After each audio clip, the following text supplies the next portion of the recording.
area, and you can see the lack of snow we've had this year. Scott will forever regret telling me that this has audio, because I will babble on and on our squatching trip. So, clear skies, gotta be cold out there.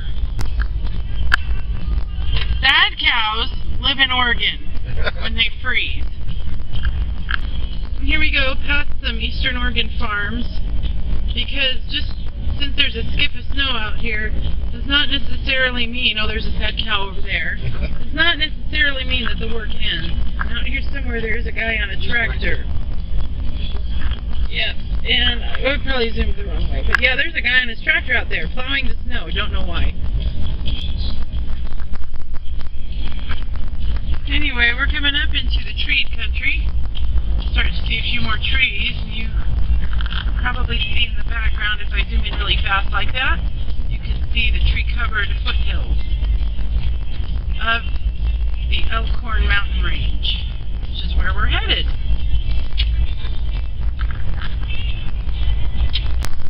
Alright, so here we are, thick in some forest. The only signs of life up here are snowmobile tracks. I'm sure they will lead us to the old man of the woods at some point. Everyone knows that Sasquatch, on his downtime, loves a good snowmobile ride.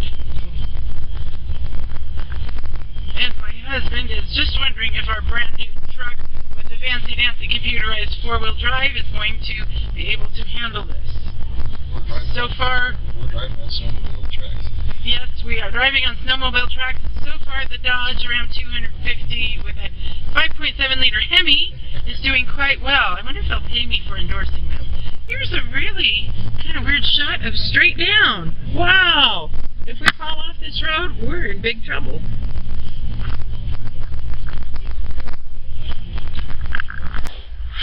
So here we are, trudging through more snow, looking for the elusive Sasquatch. And I think, actually, we see something in the distance that could be indicative of something.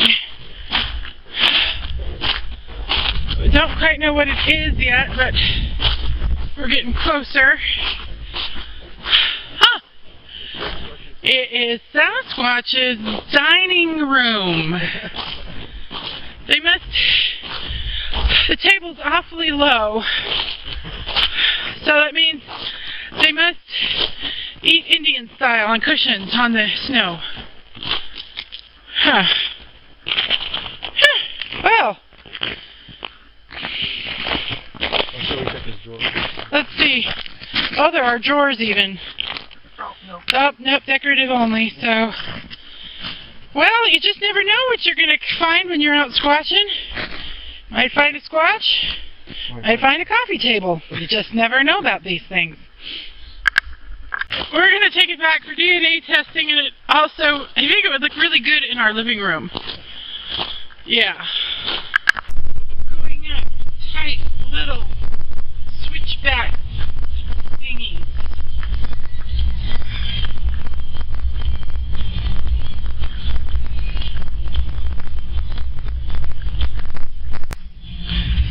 And off goes man versus wild. Checking his Magellan to see if this is where we want to be to find the elusive Sasquatch.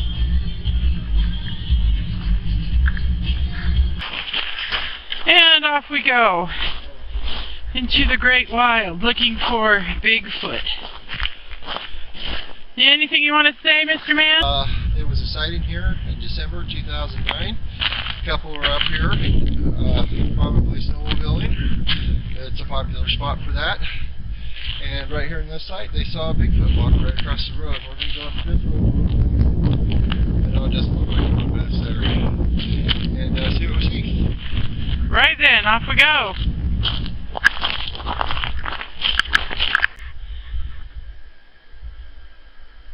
In the distance, we just heard some wolf howls. Or something.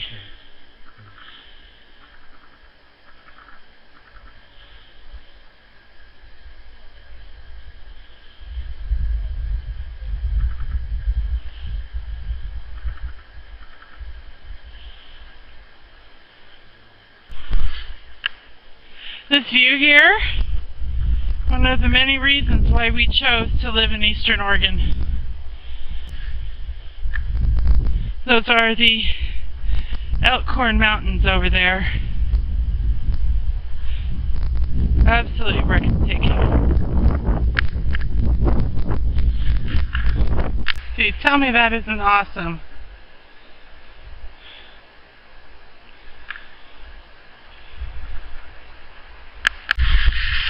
Well, while Scott is trying to figure out how to get the Magellan to tell him the elevation, I thought I'd just take a few moments to say I have never ever in my life hiked in the winter.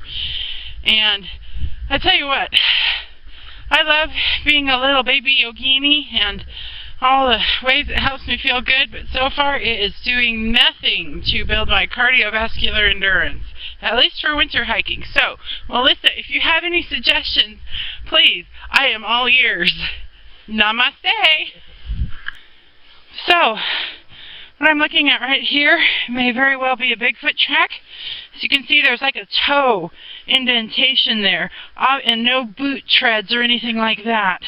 It's bipedal, and my husband is pointing as it goes up this way.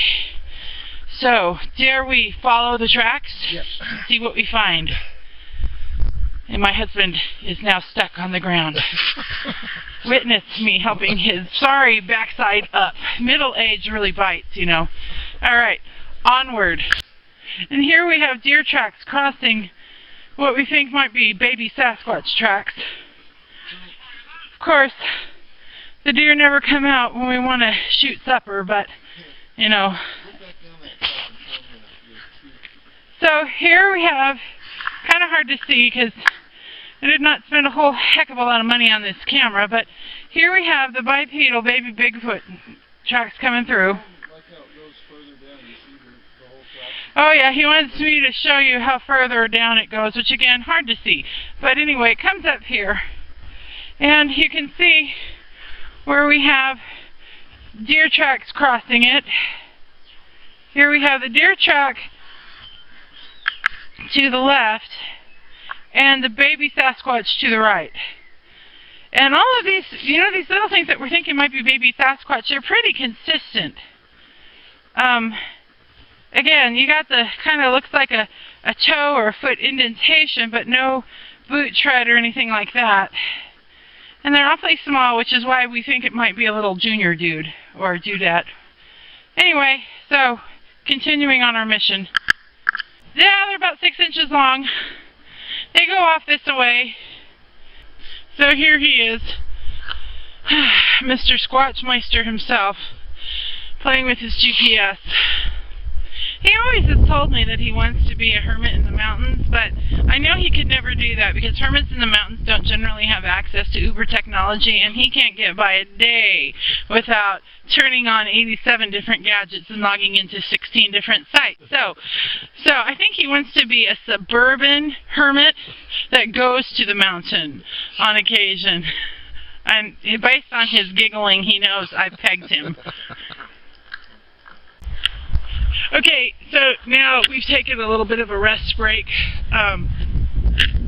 Saw a lot of what we think might be some baby Sasquatch tracks.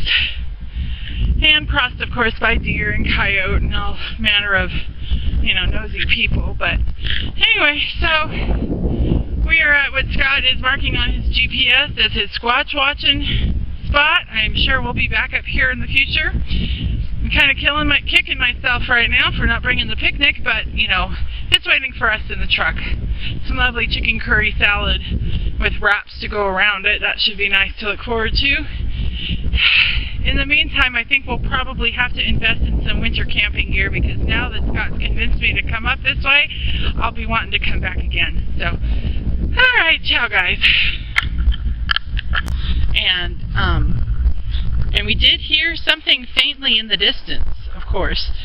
And my thought was, I don't think it would echo out here, but the Sasquatch party that's out 10 miles away probably whooped back at us. You just never know about these things. So, he's going to do it again, and we'll see what we get back. Woo! And now listening.